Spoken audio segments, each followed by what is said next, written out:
Hey, welcome to our final virtual talk for Campus Sustainability Month. My name is Danielle LaPerriere. I'm the Sustainability Manager with the Office of Sustainability and Campus Enrichment. This is our final virtual talk of 4, and they've been put on by all of our amazing sustainability interns. These undergraduate students have been working with our office since the start of the semester. They developed these talks on topics that they were curious about, and they've undertaken the research and prepared this presentation to share what they've learned with you today. Today, you're going to be hearing from Alyssa and Amrita. Alyssa is a senior in civil engineering, and Amrita is a senior in environmental science.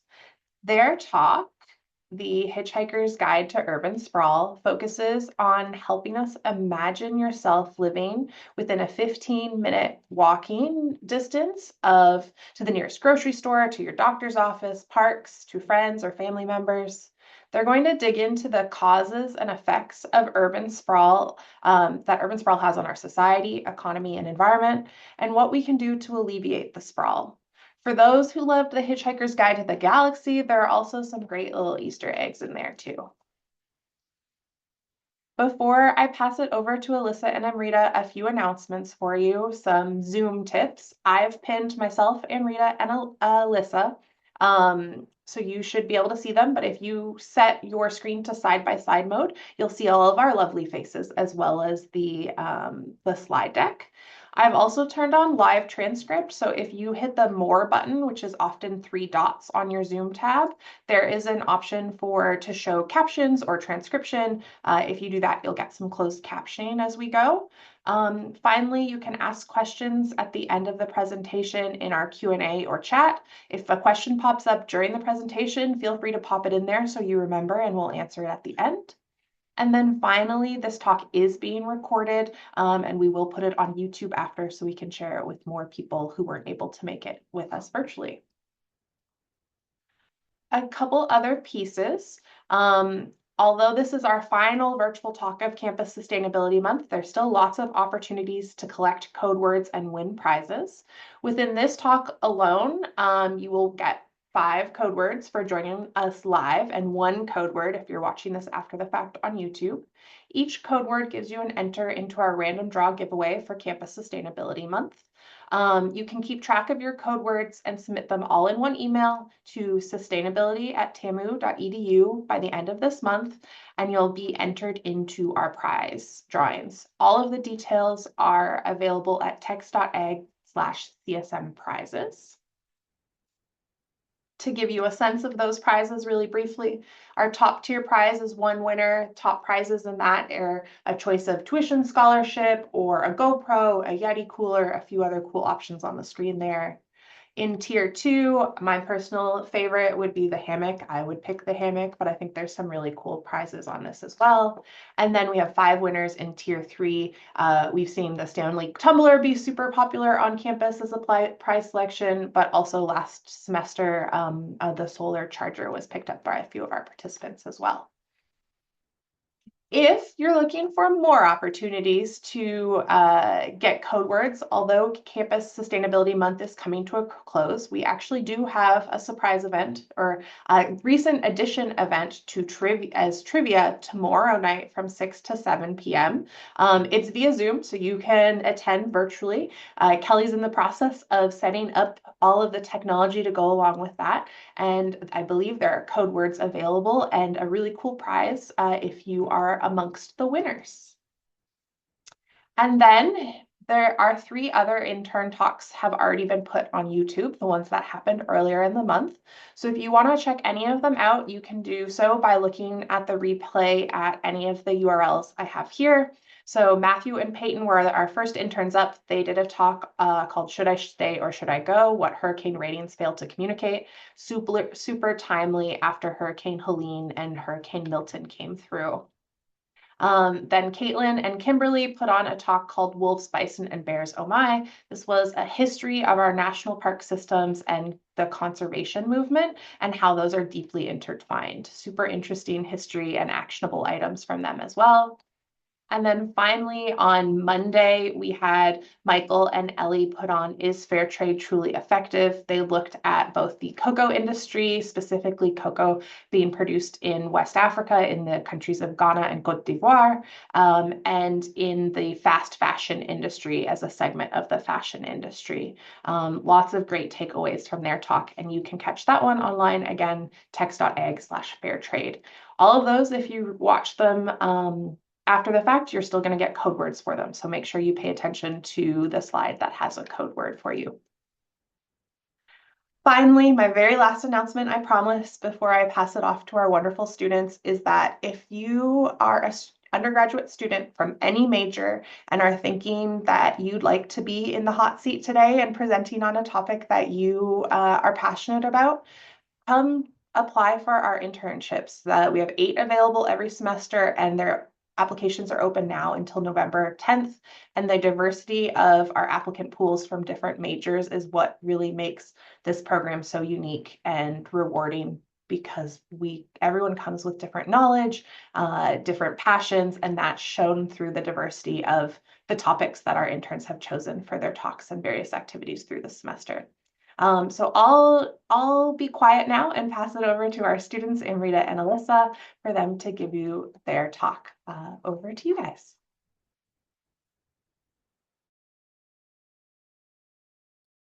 Amrita, you're muted. Sorry, yep. Howdy. So today, as Danielle introduced, we're going to be talking about urban sprawl. So here's a little table of contents for you just to kind of go over what we're talking about today. We're going to be defining urban sprawl. We're going to talk about 15-minute cities and kind of how that concept works and how it's looking today. So first, I want to show you this video. So this is a time lapse of the Houston area from 1984 to, I think, 2022. And the big thing you want to see here is kind of the expansion from Houston. You can see West Houston is expanding, and it's the city is expanding westward. So there's just a little visual for you.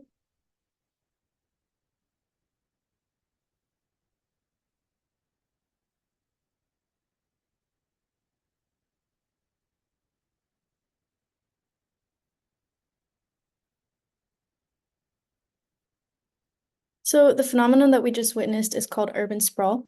Urban sprawl is the rapid and uncontrolled expansion of an urban area.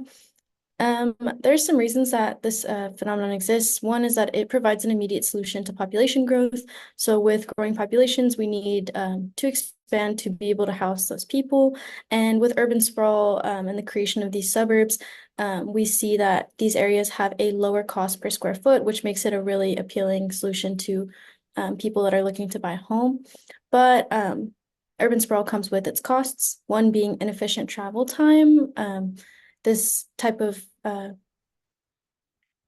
growth, it causes pollution and disconnection, and it forces the residents to be dependent on cars, especially when they're living in the suburbs and having to work in the cities. There's really not another way to get to your work besides driving.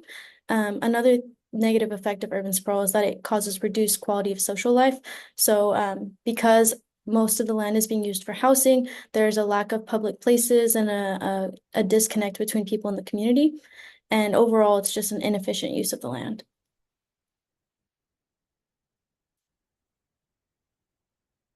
But don't panic, there is a solution. So one solution that we can implement is 15-minute cities. It's pretty much what it sounds like. It's a city design in which all common amenities and daily needs can be accessed by walking or biking no more than 15 minutes. So I really love this visual you have here because it lays it out pretty well. You should be able to get anywhere that you would need to go within 15 minutes. So some key points that we're going to talk about regarding 15-minute cities are accessibility and mobility, connection, health benefits, and economic viability.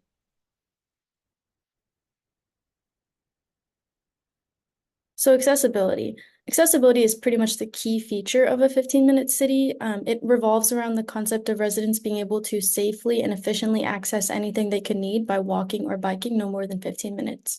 And when I'm saying anything they need or access, I'm referring to people, so friends and family, recreational spaces, so coffee shops, gyms, just spaces to do whatever, work, school, and then any other just daily things. So think about things that you would do in your day-to-day life, like going to the grocery store, maybe the pharmacy or the doctors. Connection and health benefits. So living in a 15-minute city, it provides a lot of benefits for the resident. One physical benefit is that exercise is kind of incorporated into the 15-minute city concept. In order to get anywhere, it relies on you walking and biking, and that's a form of cardio. So walking specifically, it decreases the risk of cardiovascular disease, diabetes, stroke, and hypertension. And then mentally, it also provides mental health benefits. When we reduce our commute time, it kind of gives us time for other things. We can participate in recreational activities, which can help reduce stress, and we also have more time to sleep. And then finally, there are social benefits as well. When you're living in a 15-minute city, it provides opportunities for people to become more engaged with their community, and people report to feel a sense of trust with their community members, and that's greater in these areas, these walkable communities, than it is in a regular suburban neighborhood. And interestingly enough, 15-minute cities also encourage political participation. So in walkable communities, they found that the residents are more likely to get involved politically in their community.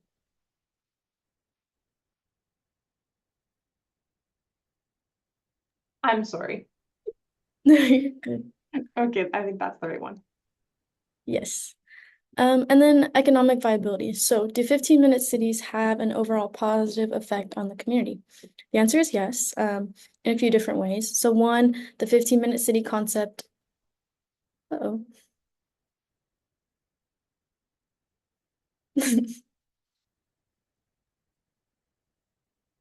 Okay, we're taking a moment.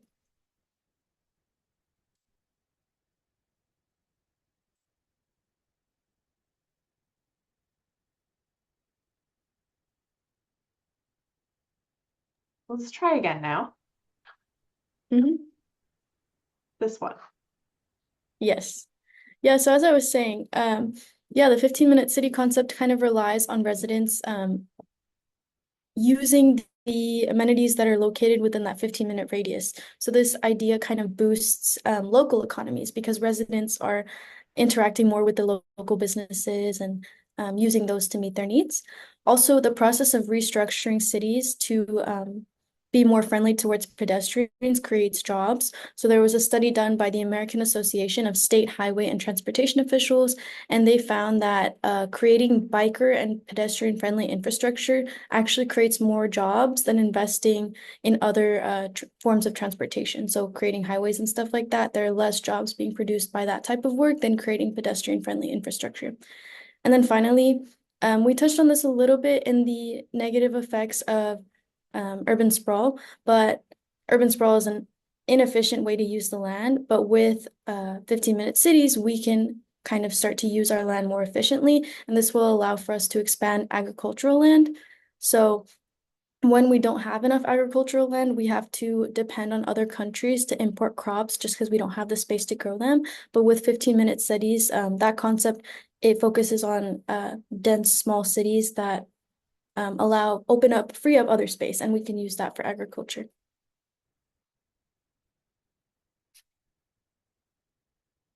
So the 15-minute city idea is not just a concept, it's an idea that's being implemented in real life. So we're going to look at some real world examples. The first one is Cleveland, Ohio. So this is the 54th largest city in the US with a population of 350,000. In Cleveland, Ohio, they are turning themselves into a 15-minute city by promoting biking and transit. And they're doing this by rezoning and aligning codes and ordinances. Um, Paris, France is another city that's implementing the 15-minute city concept. And so this kind of shows that this concept is applicable to even bigger cities, as Paris is the 29th largest city in the world. So they have over 621 miles of bike lanes.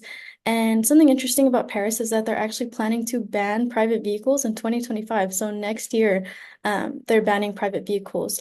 And the reason for this is that Paris is part of the Paris Agreement. And so they're kind of trying to put their money where their mouth is and show that this is something that they can do, and kind of to raise awareness for how dependent we are on cars. So current pushback. Not everybody is very happy about the idea of 15-minute cities, and there are some concerns amongst the public. The first one is inequality. So a lot of people worry that redesigning cities will kind of benefit the upper classes, and other people from other socioeconomic classes will be disadvantaged. And there's a big fear of displacement, which kind of ties in the idea of gentrification and pushing out some communities and, unequally favoring others.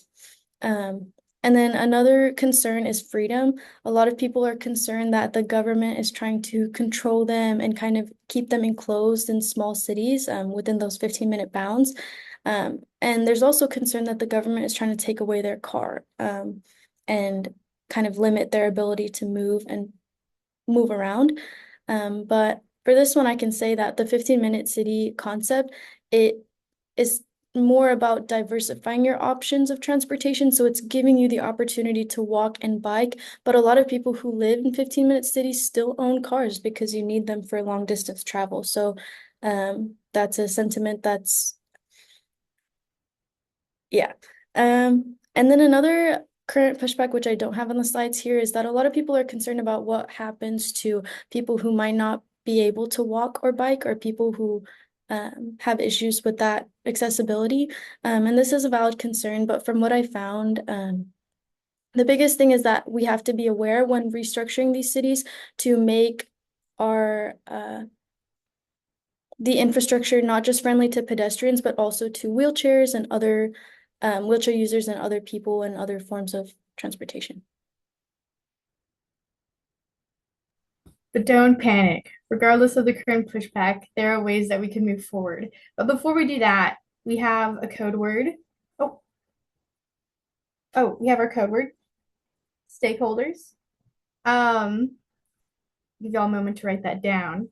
So moving forward, we can move forward using 10 steps from the Lincoln Institute of Land Policy. So in this case, we're going to be doing a case study using the Houston Astrodome. It's used to be home to the Houston Astros, and it's now a state-designated antiquities landmark, which means that it requires a permit from the commissioner to be altered in any form. And there have been plans to repurpose it, but nothing has happened. So at the moment, there's a 9.5 acre vacant building in the middle of the fourth largest city in the US. So yeah, this is what we're working with for our case study. So the first step is developing a shared plan. So this means we're asking the questions: what does the community need? Where can we congregate to discuss our vision? Who will be impacted? How can we involve all stakeholders? And what is a stakeholder? So let's say we've discussed this with our community. Our shared vision is we are repurposing the Astrodome into a walkable mixed-use development with the necessary amenities such as a grocery store, the doctors, schools, jobs, and our friends and family. Our meeting location could be, hypothetically, the Houston Public Library. And stakeholders. So what's a stakeholder? A stakeholder is someone who holds stake in a project. So anyone who's like invested in the project or something, someone who the project concerns. So in this case, it could be Harris County, the city of Houston. The city of Houston is separated into over 50 super neighborhoods. And in this case, the residents of super neighborhood 34 would be concerned in this project. Private investors, public works, TxDOT, and etc. The list goes on. The second step is identifying the assets. Assets in this case would be public transit, existing infrastructure, vacant or underutilized parking lots, any current redevelopments, the surrounding built environment, and any potential employment that may arise as a product of the project. So with regards to our case study, our assets would be NRG Stadium, the multiple empty parking lots surrounding it, any possible existing utility lines, and the proximity to Houston's Metro Rail, Interstate 610, Fannin Street and Kirby Drive, which are both popular streets in Houston, and the surrounding residential areas. The third step would be leveraging the current investments, which means we're utilizing other investments that are happening within the scope of the project for new development. And in this case, within the scope of our project, our 15-minute walking radius, there are currently no capital improvement projects within that radius. However, if you wanted to do this type of project with area in your local community, all you would have to do is go to your city or your county website, and you'd be able to find any capital improvement projects listed on the website. In addition to that, it's also a great resource to determine where your taxpayer money is going. Step 4, aligning codes and ordinances. Codes and ordinances, so what? Codes and ordinances are what engineers and planners use to design and develop cities. Alas, sometimes there are things that we want to build that, even though we want to build them, they could technically be illegal considering the rules that have been set in place beforehand. And sometimes they're due to old ways of thinking that could be like related to segregation or something. So this is why we need to address these codes and ordinances and align them properly with our project. So any codes and ordinances that we would be discussing within our case study could be things like the City of Houston Infrastructure Design Manual, the City of Houston Codes of Ordinances, Harris County Design Guidelines, TxDOT Guidelines, Stormwater Prevention Protection Plan Guidelines, ADA Guidelines. And again, these can all be found on your county or city website.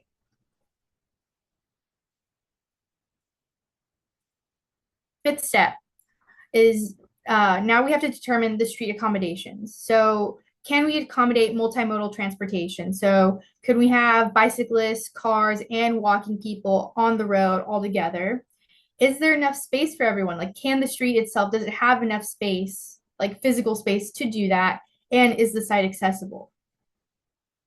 So within our case study, we already know that the Houston Astrodome has multiple access points, and what we're working with at the moment does have the current accommodations for the Metro Rail on Fannin Street to the very right. You can see it's in red, and biking that's also along Fannin Street. So we do have some multimodal transit already happening in the area. So all we would need to do in this case is expand the street to accommodate for more movement for pedestrians and the Metro Rail. The sixth one is there enough parking? Cars are essential to travel. I know in the 15-minute city, we are promoting biking and walking, but again, cars are essential to travel. So we do need to provide parking. And in this case, we could provide alternative parking spaces like garages, and these help promote pedestrian safety. And in addition to that, when we have parking lots, typically there does have to be parking lot minimums that equate to the certain building square footage. So sometimes parking lot minimums do not utilize space appropriately. And in addition to that, it increases housing costs because parking spaces are now seen as a commodity. And when you go parking anywhere, it can be a scarce commodity. And right here in this picture, this is just like a fun picture, is Houston in like the 80s, where it was essentially a huge parking lot. And in that same area to the right, in the right picture, it's the same area and it's been redeveloped. And right there, you have the new George R. Brown Convention Center and Discovery Green Park. So there have been changes made within the city of Houston already. And so what would this look like for the Houston Astrodome? Well, we already know there's more than enough parking, and we can see that from the image shown surrounding all of the Astrodome. And proposing a parking garage for both the NRG Stadium and repurposed Astrodome would be extremely beneficial. I don't know about you guys, if you've ever been to a football game, graduation, concert, or even the Houston Livestock and Rodeo at NRG Stadium, parking is always hectic, and it'd be awesome if there was some order to the chaos. All right, the next step is developing and maintaining green spaces. So in this case, we would be connecting any existing green space, and we would be doing that by utilizing low impact developments, which in itself could have its own presentation, but essentially it's a natural approach to engineering stormwater management and ensuring that all the water that lands on that site is appropriately moved and prevents any flooding because, as we know, Houston is very prone to flooding due to a lot of the paved areas. So I expanded the scope of the project in this case just to envision what connecting green spaces would look like. So from our Houston Astrodome, we would be connecting to areas via Kirby, Fannin, Greenbrier, and Main Street. And these are all highlighted in green. And these streets would be connecting us to Rice Village, Rice University, the Museum District, Herman Park, and the Medical Center, which just so happens to be one of the best in the world. And so not only would we be connecting people, but we would also be promoting a lot of economic development between these areas. And I want to go back a little bit to the leveraging other investments. So at the moment, Braze Bayou is updating, or they're redoing their infrastructure to accommodate for trails along that bayou. So in addition to that, we would be able to connect to those trails on Braze Bayou. All right, step 8, altering land use. So what does this mean? Basically, we would just be changing how the land is being used. So zoning didn't exist when cities were originally being developed. So many of the walkable cities, like in Europe, they were developed around people. And again, I mean, they didn't have cars back then, so they didn't really have to accommodate, or they didn't plan their cities around cars the way that a lot of American cities do. But as you can see, they're very walkable because they were built around people and their needs. So that is why that's what makes a walkable city, is that it's built around people's needs. In addition to that, altering land use can increase the land value, which is good for economic development. And for our case study, Houston doesn't have any formal zoning laws. So in this case, we would just have to refer to the aligning codes and ordinances step. All right, step 9, fostering cooperation. Mutual respect is key. There's no productive conversation without respect. We're a team, and this requires constant and consistent engagement with the community, government, and stakeholders. So this would look like ensuring every impacted voice is heard, would be fostering connection, and we're meeting consistently, whether that be at the library or via Zoom or Teams for people who do not have access to the library. And finally, the last step, anticipate. This is trial and error. We're going to be doing this in iterations, so don't panic. Nothing good happens overnight. Rome was not built in one day, and it was walkable. So thanks and gig'em. Questions, comments, and concerns? Well done, Alyssa and Amrita. I'm gonna give folks, I see some clapping, so I agree, clap, clap. If you guys have some questions, drop them in the chat. We'll stay on a few minutes past time to answer those questions if people are available. And I'm just realizing that in my technology challenges, I didn't drop the additional code words in the chat. So before you log off, make sure you grab those code words that I just dropped in the chat now, so that you get all 5 of your code words. Any questions for Alyssa and Amrita?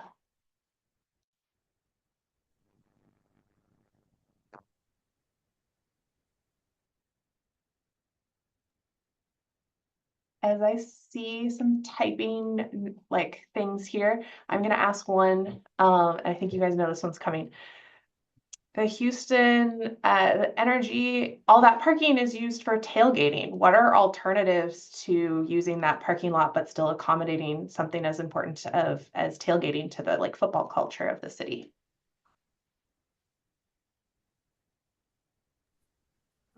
So for example, we have Aggie Park at A&M. So, and that's used as another tailgating alternative here. So we would be able to develop a green space that can accommodate for tailgating in the same way that Aggie Park does for us here at A&M, which is cool because A&M does have the largest football stadium in Texas. So we would definitely be able to do it.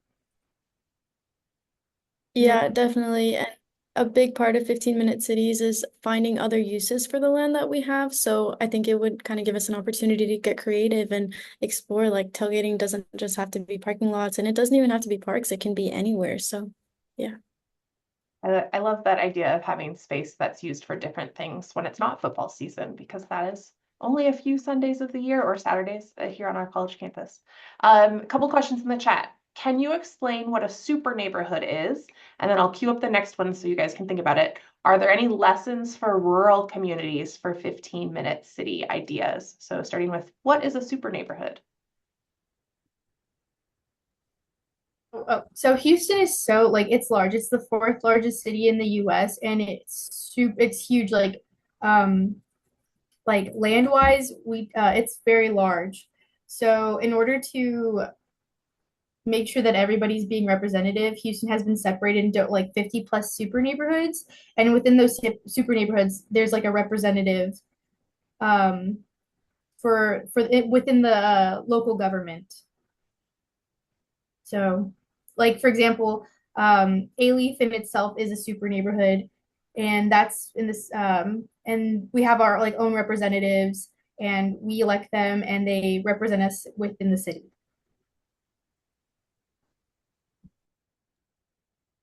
Any lessons for rural communities from 15-minute cities and the research that you guys saw? I didn't see anything like explicitly about rural communities, but I think that's an interesting concept because rural communities, like much like the suburbs, I mean, the problem is that they're very spread out and you know, the people are gonna have to rely on cars to get to their daily needs. So I think certain aspects of the 15-minute city concept could be applied just to make transportation easier for those people. Maybe like developing a lot of these amenities like in a compact area, but still allowing people to stay in their spread areas. Yeah, I think it could be applied, but the 15-minute city concept, from what I've seen, is mostly being applied in cities because that's where it's easiest to develop and work with what they already have. But that's a great question. And I just want to add on to that. In addition to that, sometimes like with these 15-minute city projects, what they're doing is that they're addressing the needs and the concerns of the citizens. And so it's I think when you live in a rural area, I feel as though the people may have different wants. So you can't ever like do a project that people don't want. So it's like the needs from someone living in the city are very different from the needs of someone living in a rural area. And so it just depends on the needs and wants of the people.